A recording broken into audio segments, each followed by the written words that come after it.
In the cold vacuum of the Drellin Rift, 12 alien fleets waited, bristling with plasma and pride.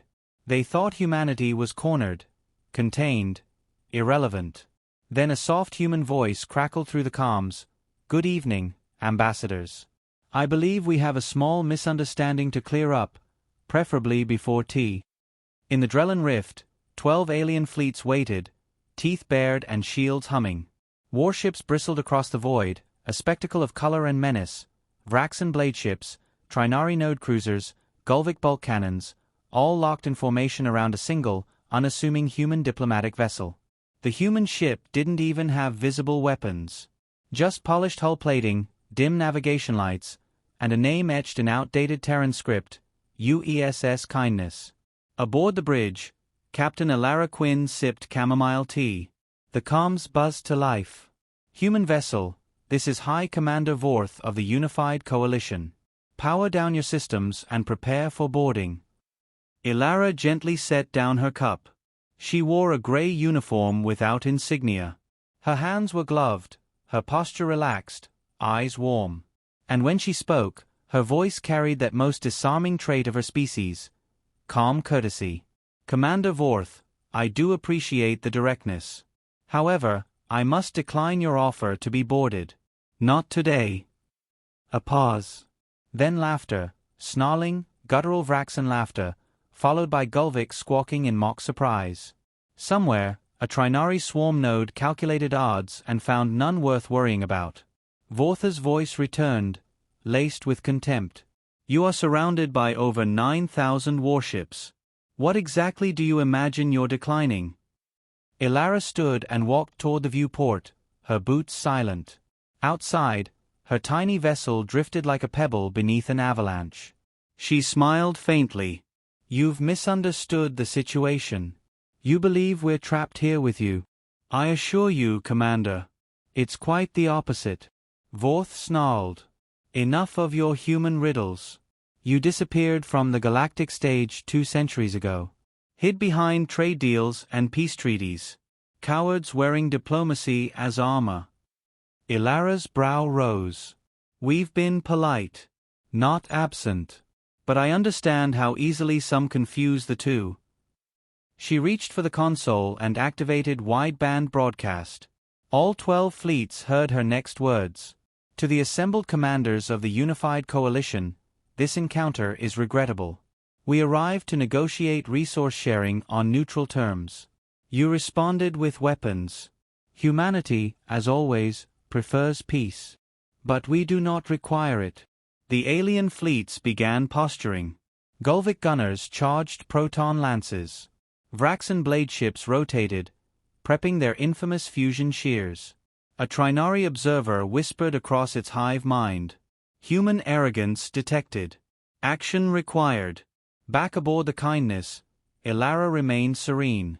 A junior officer, Lieutenant Kayla Monroe, leaned closer, whispering, "Captain, they're about to fire." Elara nodded slowly, her expression unreadable. "Let them." The bridge crew stiffened. Even seasoned Terran officers weren't immune to the ancient fear of being outnumbered 1,000 to 1. But none questioned her. That was the unnerving thing about Elara Quinn. People obeyed, not because of rank, but because she always knew something they didn't. "Opening hailing channel again," Monroe said quietly. Elara stepped forward, voice like silk wrapped around steel. "Commander Vorth. Final warning. Leave now, or suffer consequences history has taught you to forget." "You bluff well, Terran," Vorth spat. "But there are no fleets behind you. No allies. Your people haven't launched a capital ship in over a century." Elara's smile widened just slightly. "That's not entirely true. We've just been discreet." A cold silence settled over the comms. The fleets tensed, not from threat, but confusion. What exactly was this human implying? They had scanned the entire system, nothing but the Terran envoy ship, a few uninhabited moons, and a derelict mining station. Suddenly, deep space flickered. Not a warp signature. Not a hyperspace tunnel. No warning. Just darkness moving. On every fleet sensor, blank spots formed, voids that consumed radar, lidar, even gravity mapping. And in those blind patches, something stirred. A voice whispered from one of the Vraxan war-chant vessels. They were never gone. Just hiding. No one fired yet. They were too busy watching. Ilara tapped her console. Signal received. Formation Theta is online. The officer beside her paled. Ma'am, you called the old fleet? Not called, Ilara replied. I reminded them it was time. She turned to the main display. Across the black, ghostly outlines emerged. Massive vessels, each the size of cities. Ships from another era, armor etched with forgotten languages, weapons glowing with pre-singularity tech. The forgotten Armada had returned, decloaking like wraiths of metal and silence. The Trinari datamines froze. Their predictive models failed to explain these ships. Age. Undeterminable. Power source. Inconsistent. Threat level. Incalculable. One of the Gulviks screamed. Those ships were myths. Archive legends. Aboard the Kindness, Ilara simply said. Myth is just history that hasn't repeated yet. The alien fleet scrambled, shouting commands in 10 languages. But it was too late. The Armada hadn't moved. It didn't need to. Its presence alone reshaped the battlefield. They're just standing there, Monroe whispered. Why aren't they firing?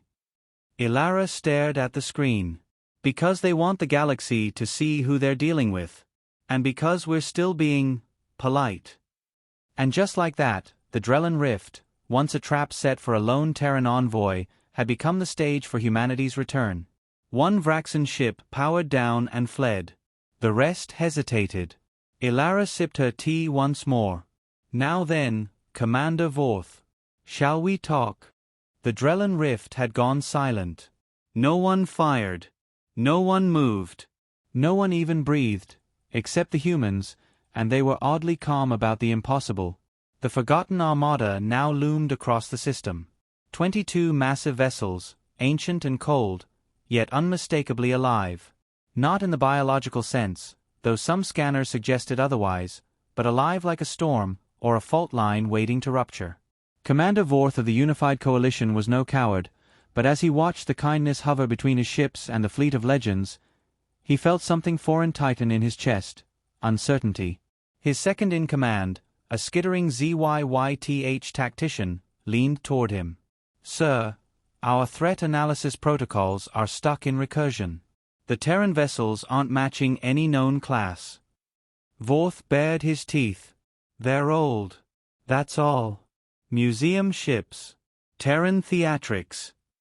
The ZYYTH's antennae twitched. They absorbed our scans, Commander. Not deflected. Not cloaked. Absorbed. Aboard the Kindness, Ilara Quinn stood at the center of a quiet bridge, watching as centuries of Earth's black projects glided into the open. Ships once rumored. Ships once denied. Ships that had vanished before most species reached orbital flight. Lieutenant Monroe leaned closer. The Armada. Where have they been all this time? Ilara gave a soft chuckle. Sleeping. Watching. Some buried beneath gas giants. One inside a neutron shell. One underneath Mars, if you can believe it. But why stay hidden? Ilara turned her gaze toward the alien fleets. Because we knew the galaxy wouldn't come knocking with flowers and good intentions. Vorth switched to wideband. Terran vessel Kindness, this is your final opportunity to explain. Those ships are unregistered, unauthorized, and appear hostile. Ilara responded, ever polite. Oh, I wouldn't say hostile. Intimidating, perhaps. There's a difference. We've always found it helpful to give our adversaries one clear choice. Go home in one piece, or in many. The channel cut abruptly. In the Coalition fleet, whispers turned to mutters, then to internal messages between captains. No one wanted to speak it aloud, but the reality seeped in like radiation. Humanity wasn't missing. It had simply been waiting. One of the Gulvik warlords opened a private channel to Vorth. You didn't say they still had those ships. Vorth hissed. Because no one did. They were thought destroyed in the Omega withdrawal. Another voice joined, this time from the Trinari swarm thought, humming and metallic. Incorrect. Terran fleets were never confirmed eliminated. Only absent. An intentional absence. Even the data beings were uneasy. Back aboard Kindness, Monroe tapped her console. Captain, we're receiving ping signals from multiple coalition vessels. They're trying to triangulate firing vectors. Ilara's tone didn't change. Return their pings. Amplify them. Let them see. The bridge dimmed. All around them, the Armada's true forms came into view. Ships with hulls shaped like cathedrals. Antimatter veils that flickered between dimensions. Some bore scars from battles not recorded in any current archives. Others shimmered like folded thoughts. Impossible, beautiful, terrifying. The Gulvik were first to panic. One of their destroyers charged its plasma rail, aimed at the closest ghost ship. Before it could fire, that ship vanished from all scanners. A heartbeat later, the destroyer lost power. The Gulvik screamed. They took our core, they took our... The channel died. Vorth stood frozen on his bridge. What just happened? The Zuewaitich beside him croaked. The human ship didn't fire. It removed the reactor. Surgically. Vortha's voice cracked. Without touching it? The Zyych didn't answer. He'd already backed away from the console. In the center of the forgotten Armada, a single ship moved forward. UESS Revenant. It hadn't been seen in 260 years. Its last confirmed engagement had been the Battle of Meridian Fold, where it reportedly erased an entire star system to stop an ether incursion. And now it hovered like a reaper, silent, ancient, patient. Ilara finally sent a message across all channels. This is Captain Ilara Quinn of the Terran Republic. We do not seek war. We offered trade. Partnership. You responded with a blockade. We are a peaceful people. Until we aren't. There was no yelling. No threats. Just that quiet, awful confidence. On Vortha's command deck, a new voice echoed from behind. Commander. Permission to speak freely.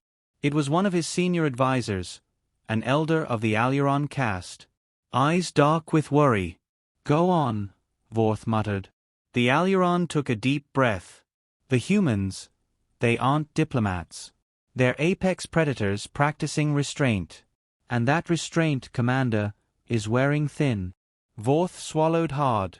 For the first time, he considered the unthinkable. Begin withdrawal protocols. But it was already too late for clean exits. The Revenant pulsed once. Not an attack, just a pulse.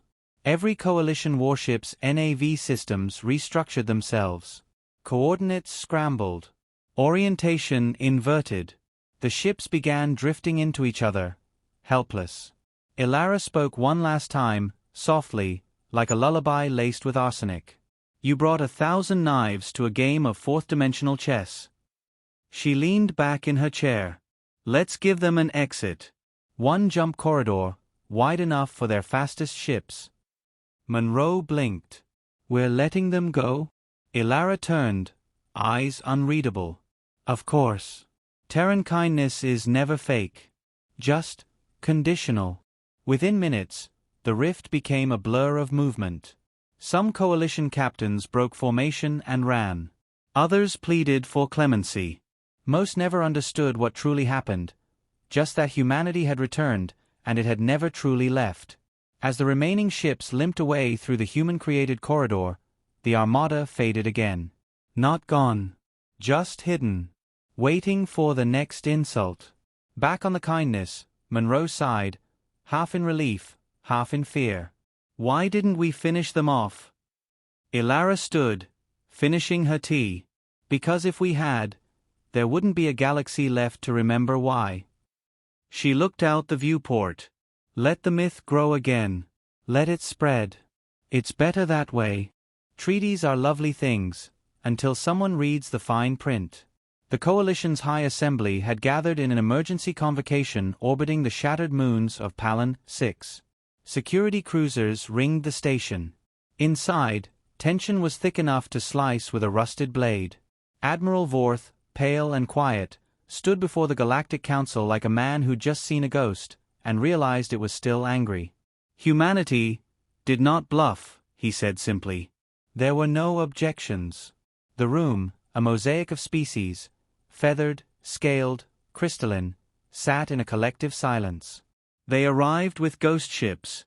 They rewrote our targeting systems mid-combat. They dismantled a Gulvic destroyer without firing a shot. And then, he paused. Then they let us go. The silence cracked. Let you go? Gasped a Threx envoy, barbed tentacles trembling. That implies mercy. We should have seen it. All the signs. They don't posture, rumbled a Sornax general. They prepare. Meanwhile, in Earth's lunar shadow, Elara Quinn sat calmly in a briefing room aboard the Kindness. A Terran intelligence officer stood beside her, fingers dancing across a holographic table. They're trying to reopen negotiations, he said. Elara sipped her coffee, the mug a chipped relic from some ancient diner. Of course they are. Let me guess, they want a summit, full transparency, maybe even a weapons embargo on both sides. The officer smirked. Something like that. They forget, Elara murmured. We wrote the original treaty of Vernac Prime. Every clause, every comma. We know exactly where it breaks, and where it bites. 200 years ago, the original treaty had been humanity's olive branch to the stars, a masterstroke of diplomacy, cunningly worded to appear humble, generous even. But hidden within were clauses. Quiet ones. Obscure phrases with dual meanings when translated through Terran legal dialects. Clause 72b, should any participating species attempt to blockade or isolate Terran space. Clause 81d, in the event of provocation, humanity reserves the right to activate all defensive fleets, regardless of classification. The forgotten Armada wasn't a relic. It was a clause. A dormant paragraph with nuclear teeth. And the galaxy had triggered it. The summit was held 3 days later on a neutral biosphere station in the Varnell Belt. Clean, controlled air. Synthetic gardens. Too many guards pretending not to stare at the humans. Elara Quinn arrived alone. No escort. No entourage. Just her coat, her calm smile, and a small black case chained to her wrist. The Sornax general stood first. Captain Quinn. We are relieved to see you've chosen diplomacy. Elara smiled politely. We always prefer diplomacy. It just works better when people take us seriously. A few chuckles. Nervous. Thin. The Trinari delegate hovered forward. May we discuss a revision of the treaty? Elara placed the black case on the table. Certainly, she said. But before we renegotiate, I believe we should talk about the breach. Silence. I'm sorry, the Gulvic representative asked. Elara tapped the case. It unfolded, projecting holographic footage. Vivid, time-stamped, undeniable. Gulvic cruisers approaching Terran trade convoys. Coalition vessels jamming communication buoys. And then, a frame-by-frame replay of the blockade formation in the Drellin Rift. The blockade, she said softly, was not just an act of aggression. It was a violation of Clause 14, 29, 42, and 58. Each breach authorizes a proportional response. Clause 72 allows us to escalate preemptively if surrounded. She paused. You surrounded us. The Sornax general growled. We thought Earth was weakened. Gone quiet. Elara gave a short nod. You weren't wrong. We were quiet. We didn't want to play your empire games. But silence isn't surrender. It's strategy. Behind closed doors, panic began to rise. They've made a legal case for war, whispered the Trinari ambassador. No, corrected the ZYYTH strategist. They've made a case for finishing one. The humans had not come to negotiate from weakness. They'd come to show just how thoroughly they'd planned for this moment, centuries in advance. Later that evening, Ilara returned to the Kindness. Monroe met her at the docking bay. How'd they take it? Ilara shrugged. Like a room full of students realizing the pop quiz is cumulative, and the teacher never forgot their cheating. They'll bend. Some will. Others will bluster. The real ones to watch are the quiet delegates. The ones who aren't speaking. They're calculating. Monroe hesitated. Captain, do we really want this? To wake the Armada? To tip the balance this hard? Ilara looked out the viewport, where the stars hung like old secrets. We didn't tip the balance, she said. We were the balance. They just forgot. Back at the summit station, Admiral Vorth lingered by himself in a side corridor, eyes scanning a treaty datapad. A tiny red symbol blinked at the corner. Terran legal seal, subclause embedded. He tapped it. Clause 99. In the event of full mobilization, all Terran systems enter Phase Epsilon. He didn't know what Phase Epsilon meant, and that terrified him more than any fleet. The next day, the Trinari swarm offered an unconditional withdrawal of their blockade assets. The Gulvik retreated from contested sectors. Dozens of minor empires began issuing soft apologies wrapped in trade proposals. But one faction did not bend. The Orville Syndicate, pirate lords with enough warships to scar a quadrant, issued a public statement. The humans bluff. We call it. Let them come. They had not read the treaty. Or if they had, they assumed Earth wouldn't risk escalation. That night, 3 Orville dreadnoughts disappeared en route to their home base. No weapons fired. No debris recovered. Only a message, sent in old Earth slang. Folded. Neatly. The galaxy began to whisper again. Not about diplomacy. About fear. Ilara sat alone in her quarters, watching the stars drift. Anak. Monroe entered, holding a bottle. Scotch. Old stuff. From the Glasgow vaults. She raised a brow. Is this celebration? Maybe. Or the calm before something much louder. Ilara took the bottle, poured 2 glasses. To peace, she said dryly. Monroe smirked. And to making sure everyone remembers who we are. They clinked glasses.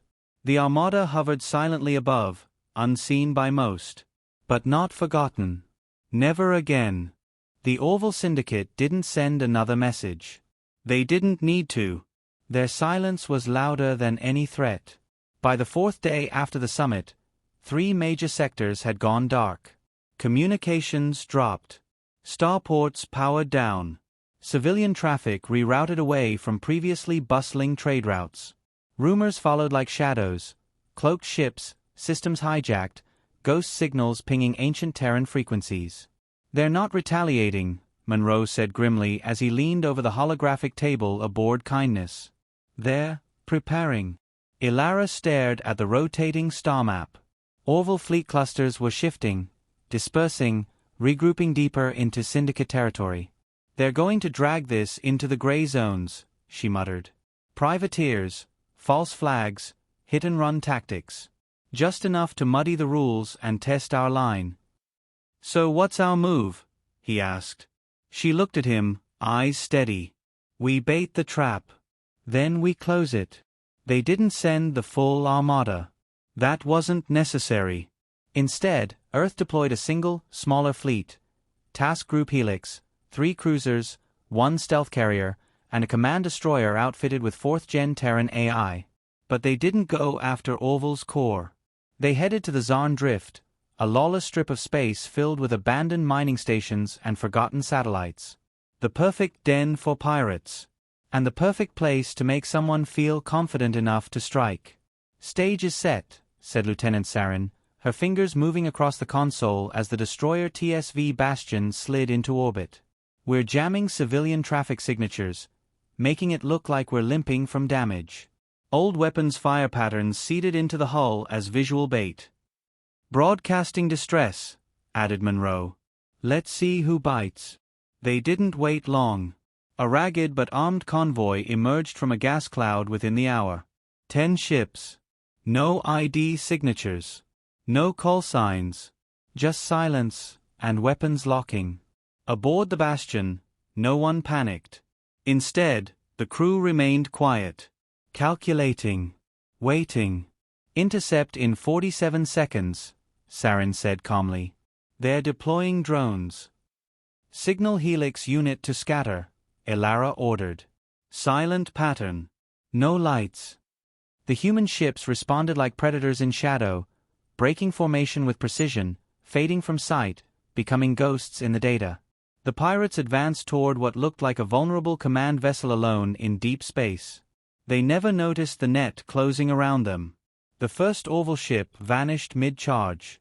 1 second it was there, then a shimmering wave passed over its hull and it disintegrated into sparks and silence. No weapons fired, Monroe said. Quantum phase collapse. Elara nodded. They're testing our technology. Let's show them we've moved past theirs. The rest of the Orville fleet split, trying to scatter. One turned to run. It didn't get far. A ripple of distortion, then a black spire tore through the void and impaled the fleeing ship with no sound, no energy signature. Just impossible force. Back at Orville High Command, alarms were already blaring. The humans have deployed something we can't trace, shouted one analyst. 3 ships lost. No escape pods. No transmissions. A high-ranking warlord, cloaked in synthetic armor and surrounded by mercenaries, slammed his fist into the console. They baited us. This was deliberate. We underestimated Earth. No, the warlord growled. We misunderstood Earth. The bait worked. Now came the trap. Aboard the Kindness, Elara received confirmation.